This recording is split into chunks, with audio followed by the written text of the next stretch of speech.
Imagine waking up one day to find yourself inside a room. At first glance, the room is pleasant, warm, familiar, comfortable. The air smells faintly of nostalgia, the walls are lined with memories, and everything inside feels safe. There is no threat, no immediate danger. Yet as you look closer, you notice something unsettling. There are no doors, no windows. The comfort is a cage. At first, you convince yourself it isn't a problem. Why leave? Everything you need is here. But as the days pass, a faint unease begins to gnaw at you. The walls seem closer than before. The air feels thinner, and the comfort you once cherished begins to suffocate. You realize something terrifying. You didn't stumble into this prison by accident. You built it yourself, brick by brick, thought by thought, belief by belief. What if the most dangerous prisons are not made of concrete and steel, but of convictions we never question? What if the chains that hold you back aren't forged by others, but by the invisible assumptions you carry as truth? Consider this paradox. Human beings will fight wars, endure famine, and sacrifice their lives for the sake of beliefs. Yet, at the same time, many of those beliefs quietly destroy us. We cling to ideas like, "I'm not good enough," "people like me don't succeed," "happiness lies in approval," "I'll never change." They feel harmless because they exist only in thought, but they dictate everything. You don't need guards when your own mind polices the boundaries of your possibility. Now ask yourself, how many of your choices today were truly free, and how many were scripted by beliefs you didn't choose? You may think you're the author of your life, but what if you're merely reciting lines written by invisible rules you never agreed to follow? Here lies the great question. Are you living, or are you simply obeying the quiet dictatorship of your own beliefs? Think of the child told by a teacher that they are not smart.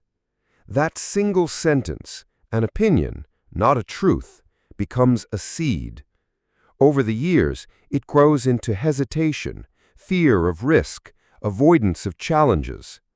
That child may grow into an adult who plays small, who never dares to chase a dream because the prison bars of inadequacy have long since closed in. Nothing external is stopping them, yet the invisible wall of belief keeps them trapped. Or consider the ambitious young person who believes that success equals worth. Every achievement, every milestone is pursued with ferocity, not because of joy, but to silence the gnawing fear of being nothing.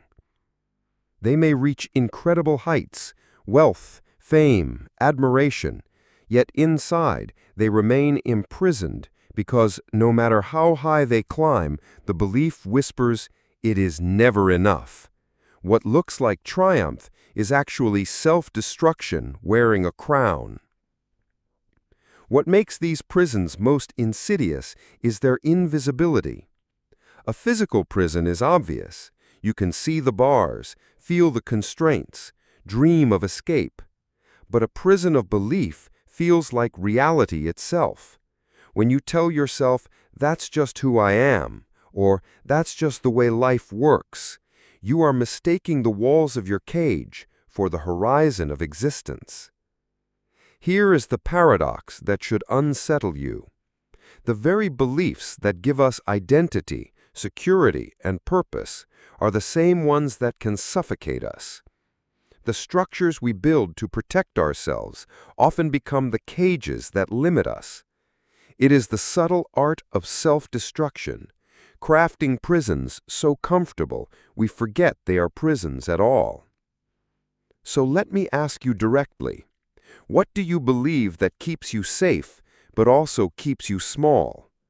What assumptions about yourself, about others, about the world have you mistaken for truth, when in fact they are walls? The real danger is not in being wrong, it's in never realizing that you might be. Because the mind, once convinced of a belief, no longer needs external chains. It will defend the prison as if it were paradise. And so we arrive at the threshold of a terrifying realization. The enemy may not be outside of you. The enemy may be your own unquestioned beliefs. But why does this happen? Why does the mind build prisons for itself? Why would a creature designed for survival and growth sabotage its own freedom? To answer that, we must dig deeper into psychology, philosophy, and the hidden architecture of the human condition. At first glance, the idea that modern life trains us to avoid meaning might sound like a cliché. Yet when we look closer, we see that this avoidance has deep psychological and philosophical roots. It isn't simply that people are distracted, it is that society has created a system in which distraction is rewarded while depth is punished. The psychological mechanism, escaping the self. Psychologists like Carl Jung and Viktor Frankl argued that the human being is driven by an inner need for meaning and wholeness, yet the psyche is also terrified of what it might discover in the process. Jung described this as the shadow, all the repressed fears, desires, and truths we do not want to acknowledge. To confront the shadow requires courage, but to avoid it is easy. The modern world, with its endless streams of noise, entertainment, and social validation, provides a perfect hiding place. Instead of listening to the silence of our own minds, we scroll. Instead of grappling with our loneliness, we turn to consumerism, attaching our worth to possessions. Instead of wrestling with the deeper question of why we exist, we distract ourselves with shallow goals of success, status, or fleeting pleasure. Psychologically, this creates a society where the individual is never fully present with themselves. The hidden problem is not simply boredom or stress, it is existential avoidance. The philosophical mechanism, the flight from freedom. Philosophers like Kierkegaard and Sartre went further. They argued that confronting meaning means confronting freedom, and freedom is terrifying. If my life has no pre-written script, then I must create one. That means every choice, every action carries the weight of defining my existence. It is easier to hand that responsibility away, to tradition, to ideology, to consumer culture, to algorithms that tell us what to watch, buy, or believe. Instead of asking, "What does my soul long for?" we ask, "What is trending?" A system that rewards avoidance. It is important to realize that this avoidance is not just an individual failing, it is built into the structure of society. Capitalism thrives on endless consumption, which requires people never to feel satisfied. Social media thrives on comparison and validation, which requires people never to feel secure. Entertainment thrives on novelty, which requires people never to linger on a single thought for too long. In this way, the economic and technological systems of our time do not just allow avoidance of meaning, they depend on it. The result is a cycle. The more we avoid, the emptier we feel. The emptier we feel, the more we seek distraction. And the more we distract ourselves, the further we drift from meaning. The hidden problem, then, is not just that we are busy, but that our busyness is carefully designed to protect us from the silence where truth lives. Every human being carries within them a silent contradiction, the yearning to escape their own mind while being inescapably bound to it. We pursue endless distractions, entertainment, consumerism, substances, and even false spiritualities, believing they will silence the inner unrest. But the mind is not an adversary that can be abandoned. It follows us into every room, every relationship, every success. Like a shadow, it persists, reflecting truths we would rather not confront. Modern culture has perfected the art of avoidance. Notifications, endless scrolling, the dopamine loops of digital life all act as temporary veils, numbing us to the deeper questions. Who am I really? What is the cost of running from myself? The more we turn away, the more forcefully the shadow demands recognition, appearing in our anxieties, our restless nights, our inexplicable dissatisfaction with life. Attempts to escape only deepen the trap. To run from the mind is to strengthen its hold. The very act of avoidance fuels the unease, like water feeding a fire. This is why so many feel chronically unfulfilled despite abundance, because the battle is not external, but internal. The truth is stark. There is no escape from the mind, only the possibility of reconciliation with it. It is not silence we must fear, but the truths that silence reveals. To sit with oneself is to confront desires, regrets, and fears long buried. Yet it is precisely in this confrontation that freedom begins. The mind is not a prison, it is a mirror, and until we dare to look, we will remain fugitives in our own existence. Human beings often mistake comfort for freedom. We chase stability, convenience, and pleasure, imagining that these will shield us from life's harsher truths. But every comfort comes with an unseen price: the dulling of awareness, the erosion of vitality, the quiet surrender of authenticity.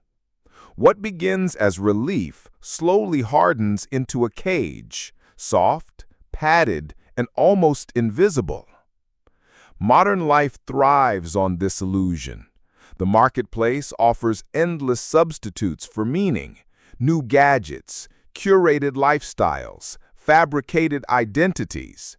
Each one whispers, "Here, you can finally rest. You can finally forget." Yet the forgetting never lasts. Beneath the surface, the mind remembers.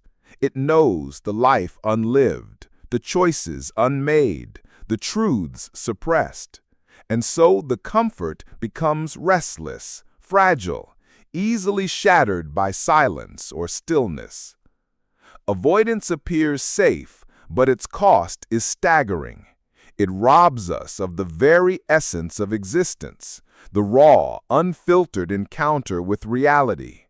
In fleeing discomfort, we also flee growth. In shielding ourselves from pain, we also block joy. The person who never confronts their shadow may appear calm on the surface, but inside they are fractured, haunted by what they refuse to see. True freedom is not the absence of struggle, but the courage to face it. It is the willingness to step into uncertainty, to feel the weight of existence without rushing to numb it. To dismantle the cage of comfort requires more than discipline. It requires honesty, an honesty so radical that it strips away illusions and leaves only what is real, however unsettling. Only then can life be lived fully, not as an endless escape, but as a direct confrontation with the mystery of being.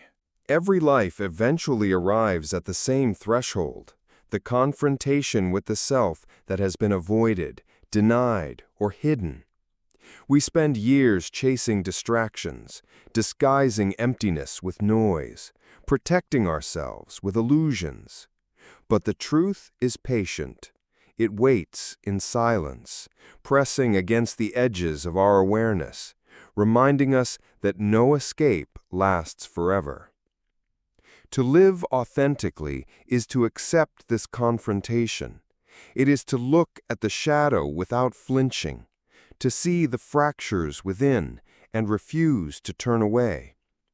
This is not a call to despair, but to courage, the courage to step beyond comfort, beyond avoidance, into the raw, unmediated reality of existence. Philosophers, prophets, and poets across history have echoed the same truth in different tongues. Freedom lies not in running from fear, but in standing with it. Meaning is not discovered in fantasies of perfection, but in the willingness to carry the burden of imperfection with honesty. Perhaps the greatest tragedy is not death, but the life unlived, the one we abandoned in favor of ease, conformity, or fear. And perhaps the greatest act of rebellion is simple: to live with eyes open, even when it hurts. The invitation is clear. Break the cage of comfort. Abandon the false refuge of avoidance. Step into the wilderness of your own being. There, in the silence, in the struggle, in the unfiltered confrontation with existence, you may finally discover what it means to be alive.